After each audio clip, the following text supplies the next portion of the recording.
Simply Tammy. It's a blessing that I'm here, I'm alive. No, I never ever have to cry, cause it's something I know will always work for me on my side. Not a thing I even have to fight, all things work together for my good. Life speaks if you listen, it might be sound. Watch the love come alive. Sharing the truth that inspires, sharing the truth that inspires, sharing the truth that inspires. All things work together for my good. Life speaks if you listen, it might be sound. Watch the joy come alive, watch the joy. Sharing the truth that inspires. Inspired to love, inspired to grow, inspired to heal, inspired to live. Simply Tammy.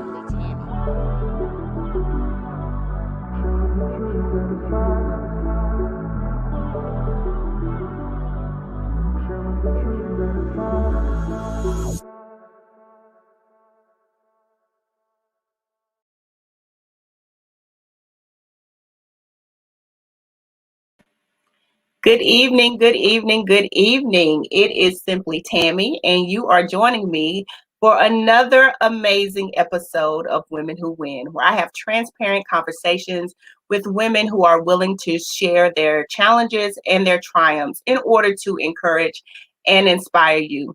As you are joining, there's a couple of things we do in this space, and for those of you who are regulars, you know what to do.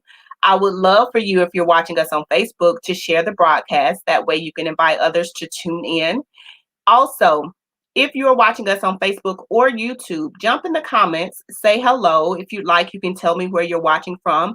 Because of the broadcast studio that we use, we don't know who you are and where you're watching from unless you jump in the comments. So we love to know who's watching with us. We even acknowledge you. So when I bring my guests on, one of the first things we'll do before we jump in the interview is acknowledge those of you who have jumped in the comments and said hello. So go ahead and start doing that. We'll bring those comments up later. So if you are on Facebook, hopefully you have already liked or followed the Simply Tammy page. If you haven't, what are you waiting on? Go ahead and do that for me, please. Or if you're on YouTube, go ahead and subscribe to the Simply Tammy channel. Even if you're not on YouTube, please go ahead and subscribe over there for me. I love to connect with you in both of those spaces. I'm going to share just a few announcements. Well, not too many announcements, just a little bit of information before I bring my amazing guests up on the screen. You guys know we, for the month of May, commemorate Mother's Day. We celebrated at the beginning of the month, but I also had a huge announcement that I shared at the beginning of the month, and I've just been sharing it each week. My very first interview for the month of May made 1 year of me doing this Women Who Win podcast, and it's been an amazing year. So that particular interview was interview number 30. Tonight's interview makes interview number 33. Also, part of my announcement at the beginning of the month was that I trademark my name. I got the official announcement that my Simply Tammy name is now trademarked. And my first product offering is this nice stainless steel mug. So I'm going to share some information on how you can get one of these with the Simply Tammy branding on it at the end of this interview. The last thing I'll share, just so that you'll give your heads up, you know, if you've been with me on this platform for a while, I typically do 2 months on, 1 month off. So we've been bringing interviews since April. For this year, well, we did April and May, so that was my 2 month on, but this time I'm actually going to do 2 months off. So after tonight, I won't be back until August, but remember I said this is interview number 33, so that means there's a ton of interviews that you probably have missed that are out on YouTube and on my Simply Tammy page that you can go back and enjoy during that time that we're gone. And because it's summertime, I'm sure many of you are going to be enjoying your family. So stay connected because there's some more things to come. So I've said all of that to let you know that I have another amazing guest tonight that I cannot wait to bring up before your front. So I'm going to read her bio so we won't have any further delay in learning more about this amazing person. And she is none other than Dr. Nika White. And I'm reading just an abbreviated portion of her bio. And it reads, Dr. Nika White is a national authority and fearless advocate for diversity, inclusion, and equity. As an award winning management and leadership consultant, keynote speaker, published author, and executive practitioner for diversity, equity, and inclusion efforts across business, government, nonprofit, and education, Dr. White helps organizations break barriers and integrate diversity into their business frameworks. The heart of Dr. White's work is around being able to create transformative environments with intentionality around inclusion. She helps create professional spaces where people can collaborate through a lens of compassion, empathy, and understanding. Dr. White has been featured in Greenville Business Magazine, Upstate Business Journal, Diversity Works, Greenville News, Diversity Professional, the Network Journal, Diversity MBA, and more. Dr. White earned her Bachelor of Arts degree in Advertising and PR from the University of South Carolina School of Journalism, a Master of Education with a focus on adult learning and corporate training, and her Doctor of Management in Organizational Leadership. She also has served as adjunct faculty for University of South Carolina Upstate and Webster University. Dr. White lives in Greenville, South Carolina with her husband of 23 years, Carlo, who is a serial entrepreneur, business partner, and co-founder of the Nika and Carlo Foundation. Outside of work, Nika loves to travel the world, spend time with her husband and children, and participate in community volunteerism. So without further ado, good evening, Dr. White, or Nika, as I like to call you. Thank you so much for joining me. Absolutely, Tammy. It is such an honor to join you. And I feel so seen, valued, and heard for you reaching out to say, join me. And so thank you. Thank you kindly. Thank you. You are very, very welcome. And I always like to, before I start acknowledging those of you that have said yes, said good evening in the comments, I typically like to give people a history or backstory on how I met my guests. And I think I first met you through a net night when you were working with the chamber years ago. And then I think we connected some years after that at one of the TED Talk events here locally. We started talking about our books and connected from there, and have been able to do some work together. So it's been a few years. It has. And thank you for reminding me exactly how we've connected, because I was trying to think, was it a church event? Was it some community event? And so you definitely have helped me to recall the many ways in which we have been able to connect. And so right, I was thinking the same thing. I'm like, I don't think that TEDx event was the first time that we met, but no, I said it probably was a net night, and then we connected talking about books then, and then just have kind of been connected since then. So again, it's such an honor to have you. I have some friends and family watching. We have Brandy here that's locally saying hello to us tonight. We also have Tamika Johnson. I think I've seen her comment come up. Hey, sis. And CJ is in the comments. And I think there's a few more watching. So if you're not afraid to have your name shown up on the screen, we won't put every single comment up on the screen, but we do love for you to interact with us in the comments. Absolutely. So, Nika, I want to start with you. You are in a field of study, or well, in an area of career that I think is really kind of just blossomed, it appears, in recent years. So reading what you went to school for and what your degrees are in, what did little Nika want to be versus who Nika is now? Yeah, that's a great question, Tammy. So yes, I often share that the work of diversity, equity, and inclusion somehow found me. But you know, my background is marketing communications, and that's what my undergraduate degree is in. And I really love that profession. I thought that I was going to be in it for the long haul. I enjoyed corporate America. Everything was all about on budget, on time, on strategy. And I love the dynamics of the day-to-day being so vastly different. I was working for an advertising agency that's actually really large in size, also has a presence in New York, but it's headquartered in Greenville, South Carolina. And when you think about working in an advertising agency, your role is to be smart marketing partners to clients whose consumer constituencies represent diverse America. And so as I began to really take notice of the opportunities, I remember sitting in my office one day and I had this epiphany. And I was just reflecting on how much I loved the field of advertising, marketing, communications. And I was in between the Greenville and the New York office of this agency that I worked for. And I always was very envious of the diversity within the agency that was in New York. And even New York was challenged as the advertising capital of the world, but I couldn't let that go. And I remember thinking, why aren't there others who look like me as an African American female taking advantage of what I felt was a very fulfilling career path? And I couldn't let that go. So I remember having conversations with the president CEO at the time, who was very hands-on, had a great rapport with him, and he was quite accessible. And we had a similar conversation that I'm sharing with you, Tammy. And I began to talk about the opportunities and helping us to reach our BHAG, the big, hairy, audacious goal. And I knew that part of our ability to do that successfully, it was definitely going to correlate to our ability to be intentional about deepening commitment to diversity, equity, and inclusion, diversifying the workforce, and being able to bring those perspectives to the work we were doing for our clients. And I couldn't let that go. So I remember in this conversation, just really sharing this story and this narrative. He listened very intently, asked some very thought-provoking questions, and I was prepared for everything in that conversation with the exception of the next question, which was, okay, Nika, we're going to do it. You're going to lead it. Now tell us how. And I just had to become really smart really quick. And while I did not necessarily have the skills training at that time, I had the passion, but it's not just about will. You have to align will with skill, right? That's So, good. Yeah. yeah. So I ended up just tapping some people in my network that were already well accomplished at creating success in this space of DEI for the respective organizations in which they were affiliated.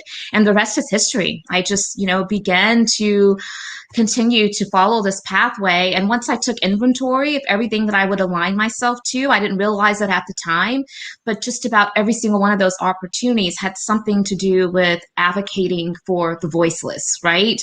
Helping people to have opportunities of success. And so fast forward years later, I ended up serving as VP of Diversity, Equity, and Inclusion for a large organization that was a pretty high-profile position, in that it gave me greater platform to be able to facilitate this work that I became really passionate about. And then again, fast forward several years later, I caught the entrepreneur bug, and I ended up developing my exit strategy and becoming an entrepreneur, starting Nika White Consulting, which is now my management consulting firm, where we intersect the work of diversity, equity, and inclusion with leadership in business. And so the rest is history, but all godly, orchestrated.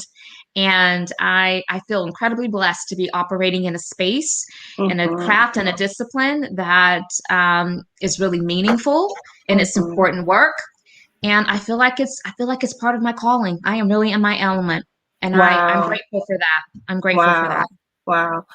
So as you were on this journey, you kind of discovered, it sounds, the work of diversity, equity, and inclusion, and you begin to learn it, begin to grow in it, begin to expand it to the point of now having a very successful firm of your own.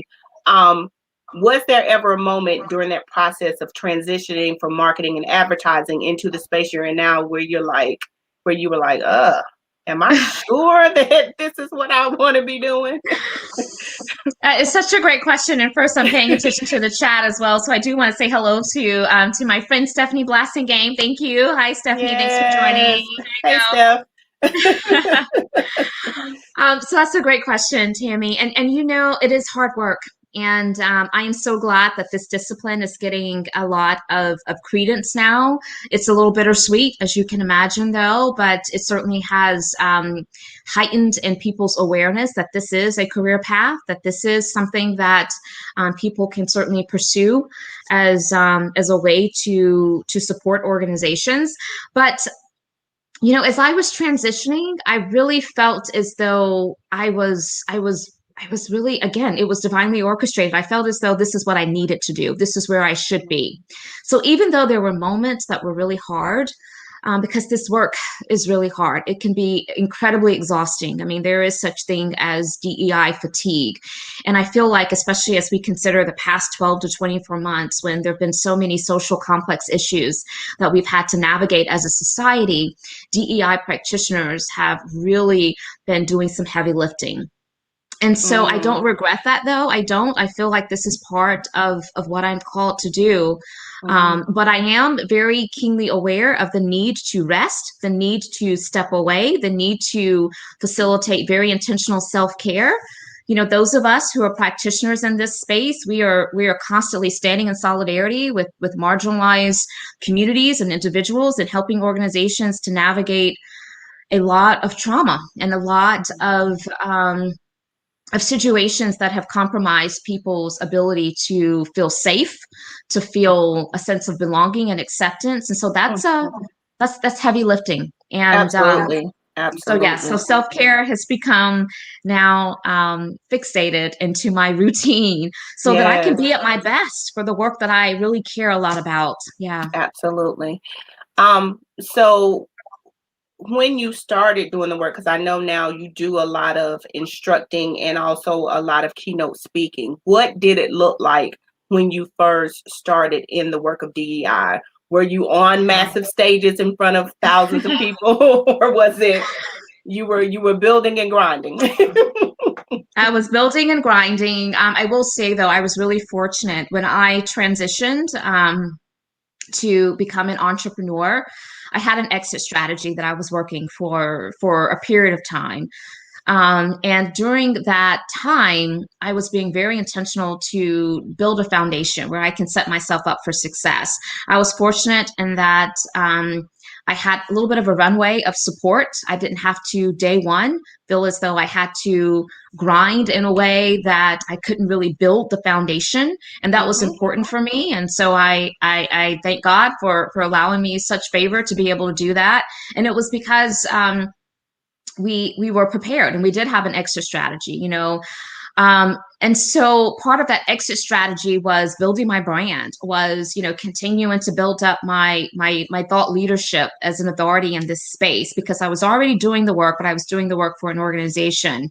And so I was being tapped, and so people were certainly pulling on me to assist with diversity, equity, and inclusion work, whether it was strategy or even just, you know, educational learning and development experiences for groups of people, and I leveraged those relationships to be able to build up my client base. And so many people that are from the Greenville, South Carolina area realize that I served as VP of Diversity, Equity, and Inclusion for the Greenville Chamber. That was one of the events that you referenced earlier, Net Night. Many in the Mhm. community will remember when we did Net Night for so many years. And when I transitioned, I was met with such an incredible opportunity where I was the first to assume that role. So I had built the program from ground up, and it had a lot of equity. And the president CEO said, you know what, Nika, we want you to fly and be free. And we want you to be successful, but we also don't want to lose the equity that you've been able to create for us in this role, in this position. So when you launch, we want to be your anchor client, and we want to, day Oh, that's one. amazing. Yes. And so I then Yeah. shifted from being a W-2 employee doing this work to then, you know, operating as a client consultant type of relationship. Mhm. And then I just kept building from there. So we're only 4 years old. And to think about how far we've come just in 4 years in terms of the growth of the organization, it is, I'm amazed. I'm amazed at the favor and the hand of God, and just really allowing this to get to a place of significance and impact. And so I'm really grateful for that. Hmm. So as a woman, when you are operating, like you said, you feel like this is what I'm called to do. How has this evolved your mindset, and then how has it impacted both positively and negatively your relationship? Mm.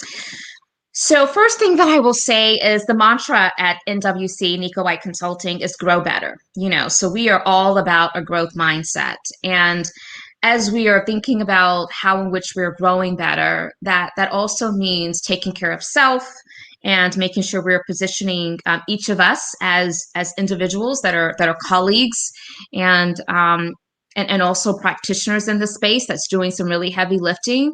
We have a very compassionate culture and environment, lots of care and concern for each other, lots of support and standing in solidarity, knowing that this work is really hard. And so, from a mindset perspective, I had to really get comfortable with risk taking and with uncertainty, and I had to really lean on God to, order my steps, because entrepreneurship was really new for me. One of the things I talk about very often with my staff is, and my team is amazing. So, but I talk often with them about the weight of entrepreneurship. And it's because I want them to realize that the burden that I decided to carry as an entrepreneur, I don't take lightly. And part of my ability to lead that team in a way where we can be successful, we can be impactful, it has everything to do with me being able to be vulnerable, to bring them into the fold and understand what the weight of entrepreneurship looks like. And the reason that I decided to be very open with communicating that is because I wanted them to know how much I was relying upon them and how much I really valued them trusting my vision. And yeah, the weight of entrepreneurship is heavy. Yeah. It's lonely place to be. And I'm fortunate to where I have a lot of people in my corner and my network that are also entrepreneurs that can be thought partners with me. My husband is one. He has been an entrepreneur much longer than I have, quite successfully. So he's like my business partner, and we talk and exchange information and ideas on the hard days, the good days. We celebrate all of that because it's part of the process. But so to get to your question though, Tammy, I believe that my mind has shifted in that I am much more resilient and I am much more prepared now to name the hard things and to enjoy the process while I'm going through those hard things, knowing that he's not going to leave me or forsake me. I'm here for a reason. I'm here for a purpose and time.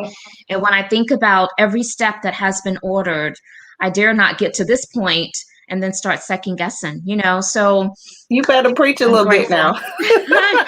I'm so grateful. I really am. I'm so grateful. I know my staff probably think that I'm a little crazy because there are times where I'll say, especially in our weekly staff meetings, we are a full 100% remote organization. So all of my colleagues are spread out all over, and as such are our clients. And that's part of our business model. It's not because of the pandemic. We've always been a remote work organization. But I say to them when we convene for our team meetings, it's very often that I'll end those conversations by saying, look, I don't take it lightly that each of you said yes to NWC.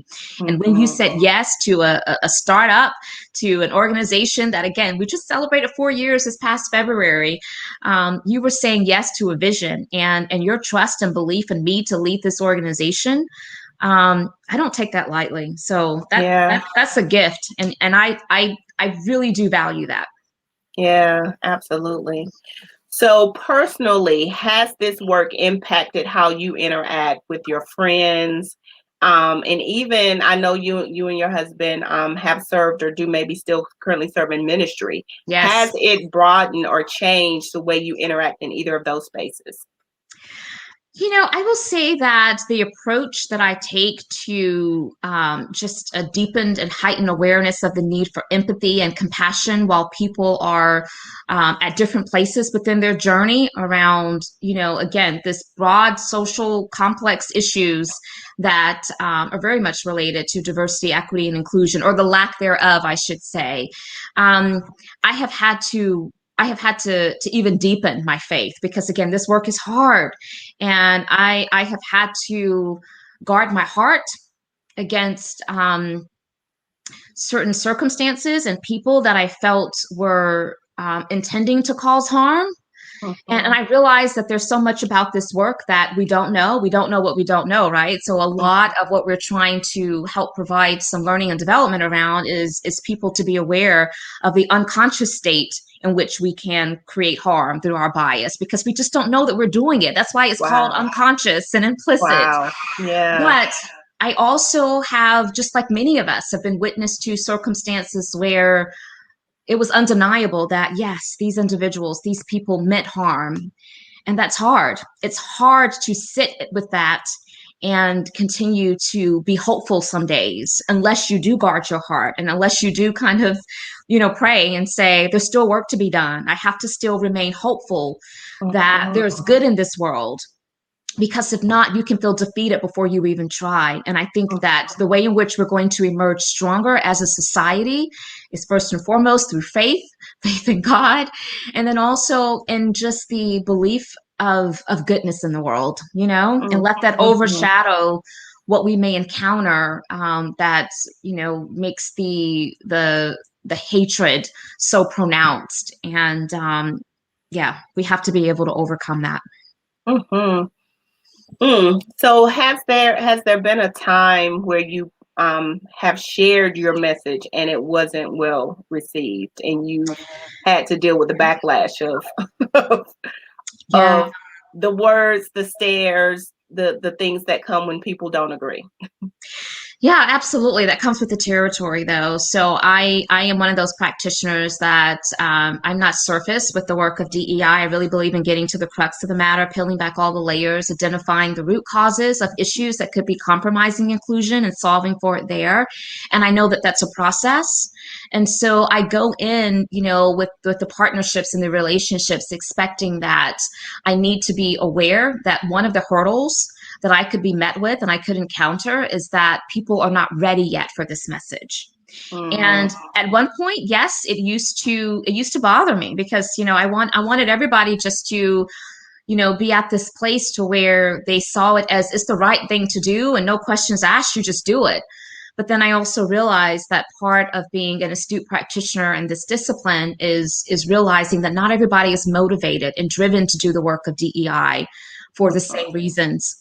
And so we have to be strategic. And that's something that I'm finding is a myth for some people that are trying to transition into this space and into this work, is that they believe, that there's a one size fits all. And we have to be strategic. Strategy is certainly a part of this work. And that means Mhm. identifying all of the different mental models that people may be entering a DEI conversation with, and then meeting them where they are. It doesn't mean giving them a pass, because just because they don't know that they're creating harm, it doesn't mean that they're exonerated from the consequences of their actions. But it does mean that we may have to try some different ways to bring them along, to help them to see the value in it. Mhm. And that looks different from person to person. People receive information and learn and embrace things, based upon, again, different drivers and motivators. And so you have to have lots of tools in the toolbox. You can't just go in there with one tool and say, this is going to fix it all. Understood, understood. So you mentioned that people may not be ready for the message and it being such a vital message for all of us. I think just in mankind to understand the importance of it. What would be your advice for someone getting ready or preparing for the message or just preparing to broaden their mindset in the area of DEI? This is a great question, Tammy. And there's a couple things that come to mind for me. The first is we have to give people space to recognize where they are in their journey, and then allow them to kind of go through that process. I do not believe in the council culture. Let me say that. And I know that it has become, something that's found its way into many conversations, especially relevant to diversity, equity, and inclusion. I believe, and this is Nika, that, the council culture is counterproductive.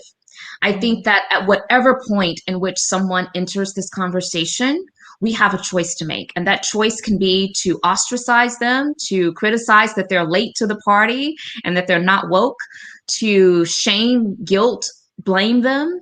Or we can say, okay, now you're here as part of this conversation, ready to engage. How can we help you now to deepen your knowledge and deepen your impact and your accountability and responsibility for leveraging the sphere of influence that you have to bring others along? And so for me, that has worked. And I believe that that's important. I think that we need all of us engaged in this work for us as a society to emerge stronger. And so the guilting, shaming, and blaming, I just think is counterproductive. Mhm. So that's part of it, is helping people to feel a sense of safety in beginning the journey of learning. Because some people, I've heard them say this, I'm going to sit on the sidelines because I'm afraid to even dip my toe in it, because the moment that I've done that in the past, I have been beat up and attacked, and I decide to step away. And it's going to be hard for us to try to get people to be involved in something that's so important, where we need everyone's involvement, if they're feeling attacked. And so I just want us to try to bring people along. And people have different ways in which they like to receive information, different learning styles. So it's not always come to this lecture and let us tell you what you need to be doing. It may be, let's send an article, let's share a quote, let's go to coffee and build a relationship. And through building that relationship, now I've built trust with you to where I can influence you just by maybe modeling inclusive behavior. There's so many different ways we can impact others. And so I think that we have to also realize that it's not just a one-size-fits-all approach. So I know, when I think about me personally, and I know, growing up in church and just being accustomed to certain environments, as you grow and as you travel, as you are exposed to more, you adjust to different things, and you either accept it, or like you say, I'm part of the ones that I cancel it. I don't want to deal with that. Was there any evolving that you had to do as a person as your platform grew? Let me think about that for a second, because I feel like I have evolved monthly, weekly. Moment by moment, right? Moment by moment. And as we should, I learn every day. One of the things that I've really been intentional about is surrounding myself with really smart practitioners in this space. And so even as I select teammates and colleagues to join the team, I'm learning from them every day, and that's such a gift in and of itself. And so yes, we are constantly evolving. And I will tell you this too, because this space and this discipline is so complex. There's the language is shifting and changing. There's additional resources. Resources abound right now on this topic of diversity, equity, and inclusion. And so I think that just generally speaking, a lot of us who are in this space have become much smarter about the work and how to facilitate the work, just because the resources are really plentiful right now. And so because of that, yes, we evolve. I believe that one of the ways in which, if I had to pinpoint that I have been most impacted, is just in the ability to build solid relationships of trust, whereby people really are now seeing us as a thought partner on a journey with them. And so the conversation has shifted. There was a time where people would just call and say, hey, we need a training. And it just felt very much compliance driven, right? We need a training. We've had this incident has occurred, and, really it was compliance, right? And now people are contacting us, and the conversations are, we want you to develop a plan to help us to understand how to lead as an anti-racist organization. We want to understand how can we build our cultural confidence, and to develop a plan that's going to yield outcomes that can be sustained and not just kind of a one and done. So to me, what that says is that we have been able to garner the confidence of organizations that are not looking to check a box. They're really looking for partners that will help hold them accountable. And those are the types of clients that we really enjoy. So outside of the work of diversity, equity, and inclusion, who would you say Nika is? So I love this question. There's an exercise that I've done with my team before, where we will each go around and we have to describe who we are 7 different times, 7 different ways. And every time it gets harder to answer that. But the value in it is that it helps us to really deepen our level of knowledge, and I think that we're so used to kind of saying who we are by a description of what we do, our position, our job, our workplace. And so I love this question. So I am a mother of 2 wonderfully made, beautiful young people. I can't say children because they are grown. They are in college. And so part of my legacy is making them proud and giving them ways to be inspired to change the world in their own way. I am a wife of 24 years, actually June 21st. And my husband is my thought partner. He is my business partner. He is my best friend. I am, as you all know, an entrepreneur who every single day I do it scared, I do it afraid. And I allow myself to be vulnerable to share that because I know that there are others who really want to experience entrepreneurship, and maybe they're on the sidelines saying, that's for someone else. I can't make it work. I never thought that I would be an entrepreneur. I am also the daughter of two parents who have given my sister and I so much in this life, and I'm so grateful for them.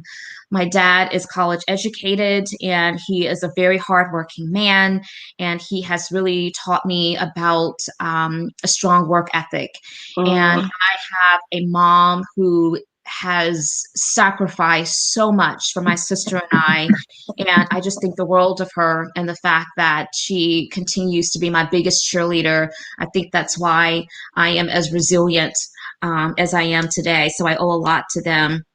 I am the granddaughter of a grandfather. My grandfather's name is Mr. Odell Clinkscales. He is 88 this year. And a couple years ago, my husband and I, along with other members of our family, were able to buy him a house. And that was one of the most special moments of my life. I am That's a, amazing. That's an yeah. amazing accomplishment. Yeah, it was a very proud moment for many of us. I am a believer, a woman that is after God's own heart, and I could not be in this world with any type of peace without Him guiding my life. And the list goes on and on, but I'm grateful. I'm grateful. So has being in DEI changed the way you parent based off of how you were raised? Yeah, I don't remember conversations growing up as directed as I've had to have with my kids, about racism and things of that nature. I mean, certainly there were conversations, but yeah,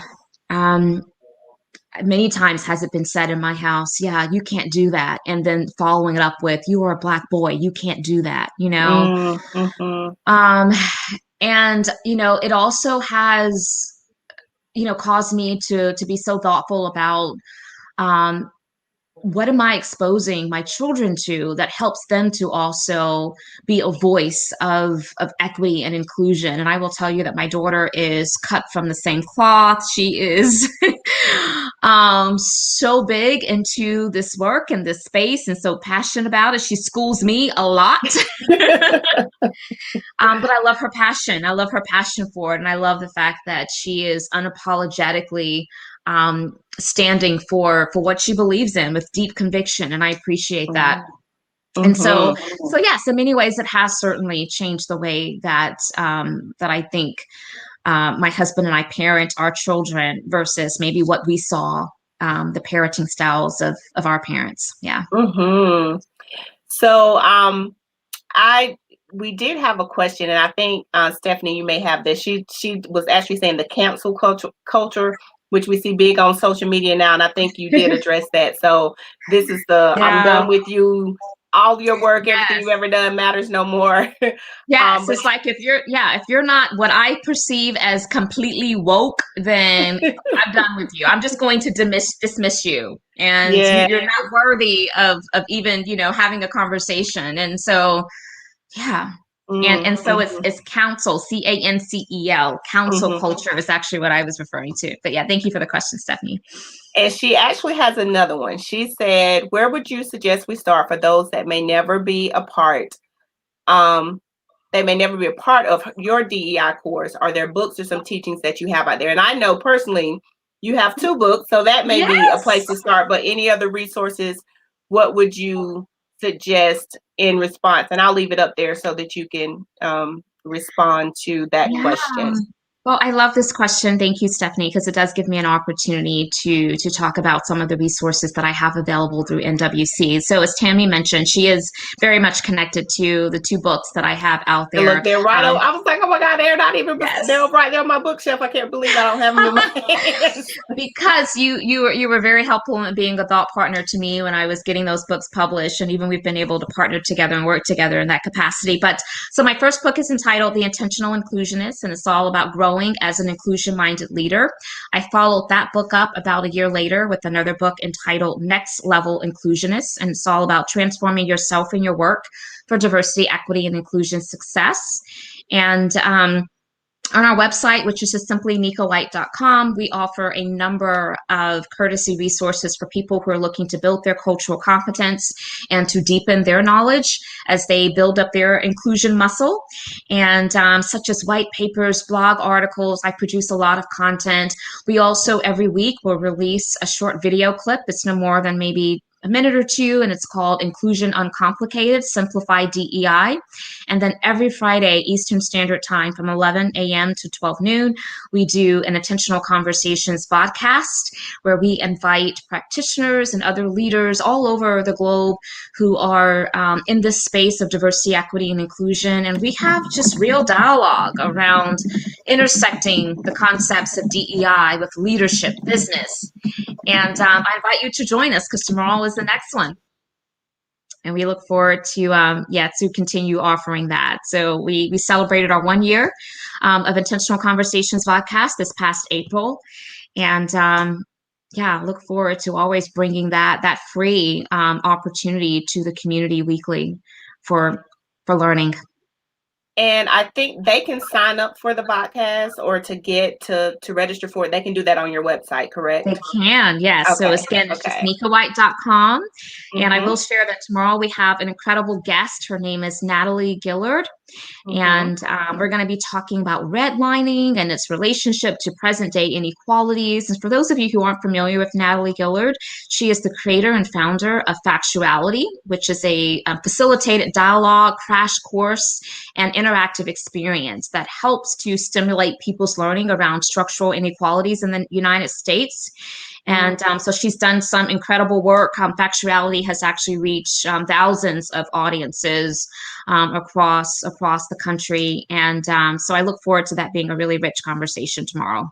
Yes, I love, I've been able to attend some of those intentional conversations, and I love, because you don't often find that people are willing to come to the table and have the conversation. So has it been a challenge, or have you seen more of a willingness than expected with people ready to come to the table and have those conversations in that type of platform?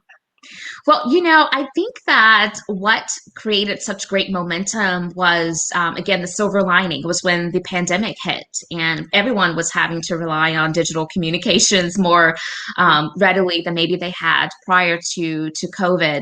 And so, so many people were really trying to find, how do I remain relevant? How do I continue to have a level of connectivity to the world while we all are sheltering in place and socially, distance? And so what I found, just like many other individuals during that time, was the best way to kind of pivot is to create these digital virtual platforms for communities to come together, learn with and from each other. And so that's actually how the podcast got started. And yes, what I found, Tammy, and maybe you've noticed the same, is that people were so willing to say yes to an invite. And I think that the value of it is that we can be anywhere and we can, still be able to engage. And so I think that people are much more willing to say yes when it's kind of a virtual invite than, literally having to be in the same physical space. And so it served us well, and we've just continued it. And like you, we also, we'll go live on Facebook. We'll also make it available as a recorded piece on our YouTube channels, and we'll share it out through social media. And so lots of ways to be able to extend the learning and exposure of the great work that our guest co-hosts are doing. So, yeah. Yes. We do have one more question from Stephanie before we wrap it up. She said, most amazing women, such as yourself, encourage having a mentor. Who is your mentor or mentors? Oh gosh, so I have lots of mentors, and for anyone that's in the audience that may have read my book, The Intentional Inclusionist, I have a whole chapter where I kind of deal with that. I think that being a mentor to someone is one of the most selfless things a person can do to add value to someone else. And I think it's important to have multiple mentors. And so I often share that I have mentors for different areas of my life. I definitely have a lot of mentors in the space of diversity, equity, and inclusion. When I was working on my doctorate, I had several different mentors. I have spiritual mentors that help keep me grounded, to make sure that as we're navigating all the complexities of life, we can make sure that our lifeline, we stay really connected to that Mm-hmm. source. My Mm-hmm. husband is one of my mentors from a business perspective. I join and I'm part of a number of like mastermind groups where, it's just, again, this sharing and exchange of information. So it's really just too many to name. But I think the main point that I want to articulate in answering that is it's important to have multiple mentors, because it is hard to put pressure on someone that can serve as a mentor in every area of your life. So we need to kind of think Absolutely. about that. Yeah. Absolutely. So my last question to you, before we close, would be: you mentioned self-care, which is typically one of the things I hone in on at the end with women that wear multiple hats. You're a wife, you're a mother, you're an entrepreneur, and very, very active in the community. So what does self-care for Nika look like? Hmm. So self-care for Nika looks like being much more willing to say no, and to say no unapologetically, knowing that no is a full sentence. I have Entrepreneurship has taught me that I have to be very protective of my time. And while there are certain, endeavors and efforts that I just feel emboldened to align myself with, um, in order to say yes to those things, I have to say no to others. I remember just a few weeks ago, as things were getting really busy with my business, I started taking inventory of all of the boards that I was on and have been on for so many years. And literally, I told my chief of staff, okay, here's the information. I need you to send letters of resignation to all of these groups. And while in that moment, I kind of second guessed myself, I'm so glad that I did it, because now it's opened me up to be able to really focus on some of the things that matter more. And my business needs all of me right now. So we have to realize that sometimes we go through seasons, and it's not to say I won't return back to some of those community endeavors, and I haven't gotten rid of all of those activities, but for the ones that I felt I could let go of so that I can free myself up, that is what self-care looked like for me, is taking Mm-hmm. inventory of where do I feel like I can gain some additional time to just slow down and breathe and connect with family and friends, and just to center myself. Sometimes it's doing Mm-hmm. nothing. One of my favorite responses when people say, "Well, what did you do this weekend? Do you have a good weekend?" Yes, I did, because I did absolutely nothing. I don't Absolutely get nothing. I don't get many moments like that. And so I am so grateful for just those moments of silence and rest, and just peace and quiet. And so yeah. Mm-hmm. Yeah, I love those times. So, like, I can have a whole weekend and not leave my house. Like, if I, get everything I need by Friday, I'll come out again next week or whenever I have to. Yeah, I absolutely get it. Just being able to, Yeah. and spending very little time in front of the computer screen, because that too Yes. Yes. that too is a time consumer, very, very Hmm. much so these days. So Nika, thank you so much again, for joining me in this space. It has been great honor to have you. Her website is up where you can find her books, where you can connect with her on her social media platforms, learn more about her work in this space. And knowing, as busy as you are, that you would carve out this time to spend this time with me and to share with those on this platform, I am indeed honored and so very grateful for you saying yes to take this time with us tonight. So I'm going to ask you just to give some last words of inspiration and motivation, but right after I do my final announcement. So those of you, you may have heard me say at the beginning, um, we're taking a break after this interview. This is interview number 33. So we will be back in August. We're taking off 2 months. But I do have a private community on Facebook. You see information scrolling at the bottom of the screen as to how you can connect with me in that space. That is different than this platform. It's separate from this platform. I invite guests into that space to have deeper conversations about different topics. So just go to simplytammy.com/connect and it'll give you some information. You'll get to see a preview or excerpt from the last event we just had this past weekend with Leon Timbo. I did an exclusive interview with him in that space. So several things going on in that space. And you heard me mention I love it. my new product, the stainless steel mug. So it is, if you go to simplytammy.com, there's a link that says support that will take you to my store.